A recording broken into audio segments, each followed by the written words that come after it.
What does it feel like when you had sex with someone with an abnormally huge or abnormally tiny dick? I was with a dude who had a peen like a large deodorant can. One night we were doing the dance of the beast with 2 backs, and he must have bashed my cervix one time too many, and I began to faint. I realized what was happening and tried to make it to the bathroom, not sure why. I thought I'd been pretty speedy, but turns out he had to shepherd me along the 5-meter corridor because I was all over the place, literally bouncing off the walls. I didn't even know he'd followed me. My roommate came out of her room to find me completely naked, passed out on the toilet with my panicking boyfriend trying to bring me round at about 1 AM. I eventually came round and kept frantically asking him to bring me my slip. He didn't understand. Bring me my slip. My slip. I was frantically trying to cover my bits and bobs with my hands to maintain some level of dignity. I wanted my nightie and had never called it my slip in all my days. I was so confused. Abnormally large fellow dislodged my IUD, was temporarily crippled by the pain, and had to go to the doctors to make sure it hadn't perforated my uterus. Wasn't exactly what I'd describe as fun. My shortest ex was actually the one with the largest penis. I don't know an exact side, but he had a very wide girth, and was still decently long.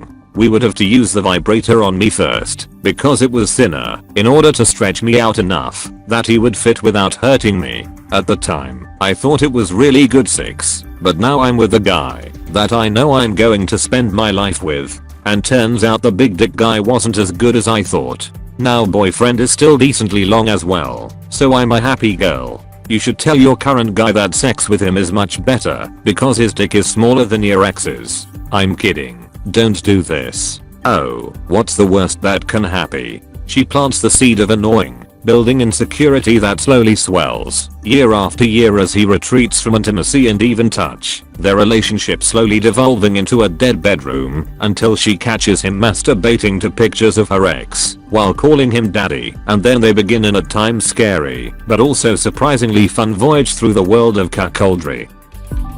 Had a couple hookups with a guy whose dick was about the same size as my index finger. We only did blowjobs, but holy shit. It was like someone trying to make me throw up by sticking their finger down my throat. Been with both. Large, like being repeatedly gut punched because a dude had no idea what he was doing. I'm pretty sure childbirth was less traumatic on my cervix. I'm not a size queen. Small, actually really good. He had the plus of being relatively girthy, and he knew how to work with what he had. It wasn't deep penetration, but that didn't detract from anything. The angle he got was great for more clitoral stimulation, which was great. I've never been one to care about size. My ex was on the way smaller side, but that wasn't his downfall. He refused to listen to what I wanted and thought he was a sex god. Any suggestions about what I wanted were met with anger and arrogance. My fiance now is one of the biggest I've ever been with. We have to be super careful in certain positions or he'll hurt me. Luckily for me, he listens to what I like and takes it easy on me. A coworker of mine was talking about sleeping with a guy who was almost the size of her Comcast television remote. For visual reference, this is appropriate because Comcast is definitely a big prick. Anyway, she said she tentatively touched it like Indiana Jones with the golden idol and jiggled it about experimentally. It made a THP sound like a water balloon, and it was so visually striking and distinctive that she wouldn't have been surprised if it had talked or sang a song. In the end, she incredulously asked him what he was planning on doing with that, and had to frankly tell him she didn't think that was going to happen. I lost my virginity to someone with a 9-inch incher. He was the epitome of having a big dick doesn't make you good in bed. Didn't try to turn me on. Didn't do anything but jackhammer until he finished.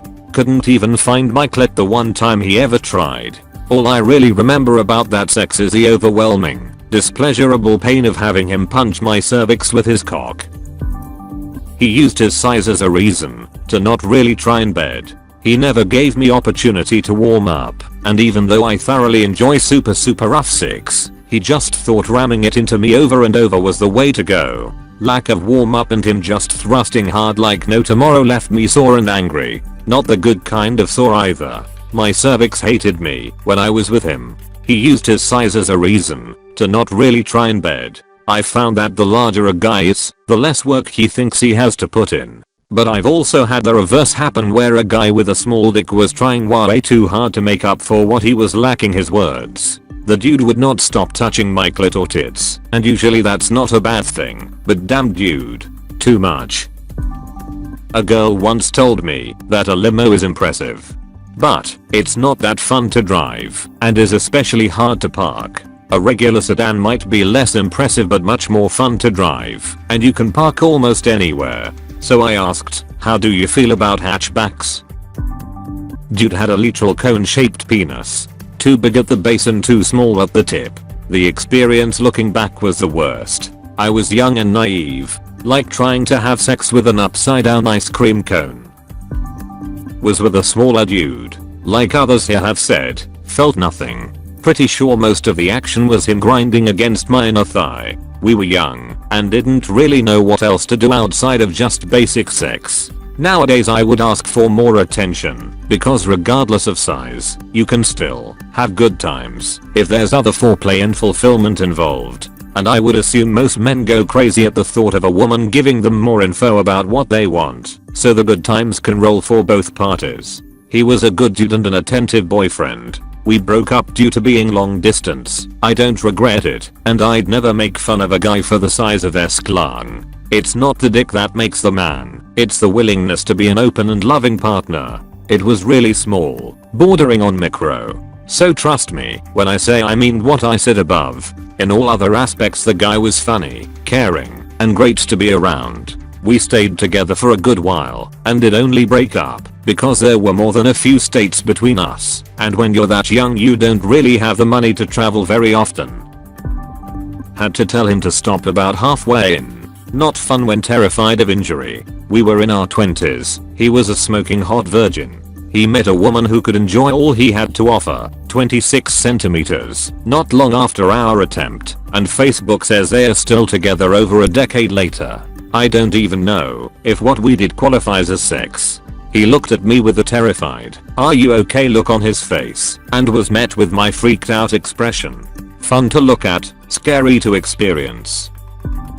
Had sex with a big dick guy. It was simultaneously the most boring and painful sex of my life. He wasn't a big dude, so the blood it took to power this thing left him dizzy. He pretty much just laid there while I tried to figure out how to fit this terrifying doom cannon into my body. I gave up after about 10 minutes, then he cried. Also had sex with a small dick guy. I could only feel it in certain positions, and he was very sensitive about his performance, so he didn't take suggestions well. I have had both. The large one never learned that a majority of the population do not like getting harpooned like a dolphin within a few seconds. Like, go slow and use lube if you have to. Lube isn't just for anal. I can take a decent amount, but when they hit my cervix I have to tap out for a bit. I'm a big woman, so the small one I felt only grinding against my clit. Didn't feel the penetration, but he was persistent and lasted a lot longer than the bigger guys. Also he gave me more attention and pulled out toys and all kinds of fun stuff, whereas the bigger guys were all about instant gratification and skipped foreplay. In the end, size doesn't matter to me. Above average can be absolutely incredible, especially in certain positions. That is until your cervix gets hit. I have my donut. It's a rubber ring, not a cock ring, the size of a donut, that goes around my cock at the base and acts as a bumper, so I can go to town without the cervix bashing. That is actually genius. You are a considerate big dick man. I thought you said you are considerate big dick man, like it was his motherfucking superhero name. Oh, Mr. Big Dick Man, can you get my cat down from this tree safely? Not to worry, ma'am. I know how to handle a pussy. We had to stop after 10 minutes. Small as in you couldn't come, or big as in our F.K.O. He was breaking my cervix. If she dies, she dies. I was with a guy who wasn't vert well endowed. We were fooling around, and he asked for a hand job. I went to put my hand around, and found that my hand was larger than his fully erect penis. Similar to many others, couldn't feel it when he put it in either. Oh geez, reminds me of the first time I fooled around with an ex. We were getting hot and heavy on the couch, lights off, and I'm feeling around for his dick, but can't find it. My hand searching around like a cartoon character searching for their dropped glasses. And the 1 or 2 times he topped me, I really didn't feel much. It wasn't bad, I just didn't feel anything. During sex it felt great I guess, because of the adrenaline, but afterwards I was doubled over in pain. It felt like my cervix had been drop kicked by Chuck Norris.